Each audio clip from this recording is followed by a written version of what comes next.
choy na dagi Umelda na omek titan zong at na ni Velda na omek titan zong at na ni Masel namin petulal ngeju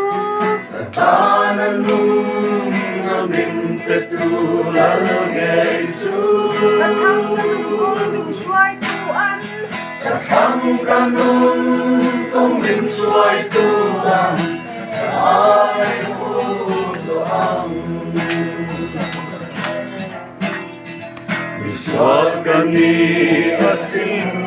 kalalisu Lay mi ketan po inkezon Mi bolho kania Masekalan harzuan kafa Ityang hintaki Ning chen shanta ko velen tuna Hallelujah, Amen. Saklau kami kay zong kalalisu.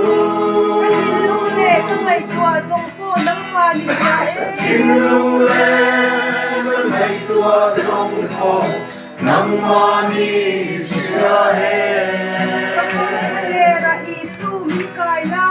Kong kalera Isu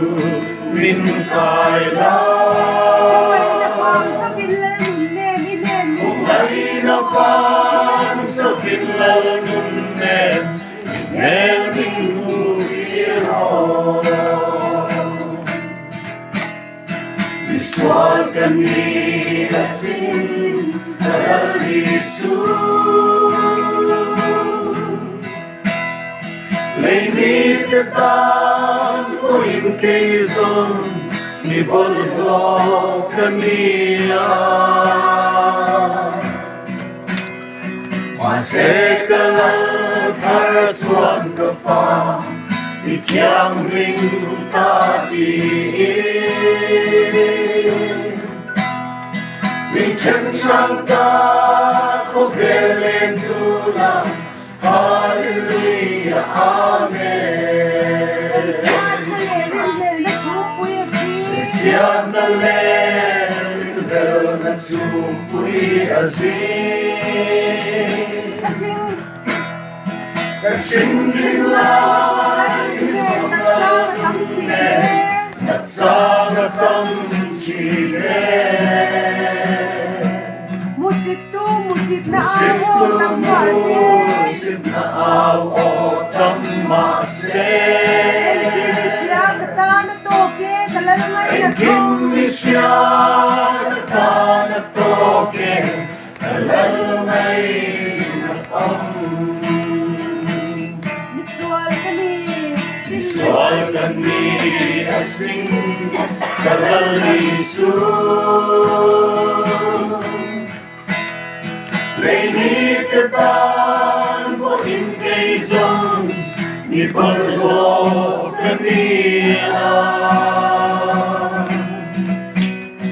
Masekalat harzuan kafa Ityang hintaki Ning chen shanta ko velen tuna Hallelujah, Amen. Om kim ren kim lingwal vel masen Alay aksa sa rindan nuksa Mulaw na'y masen Alalangir kamuan tu lalangay su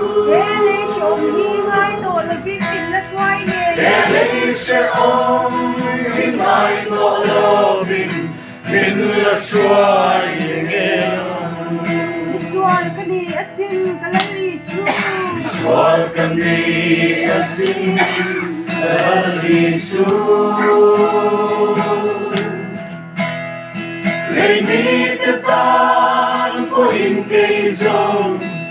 홀로 그니라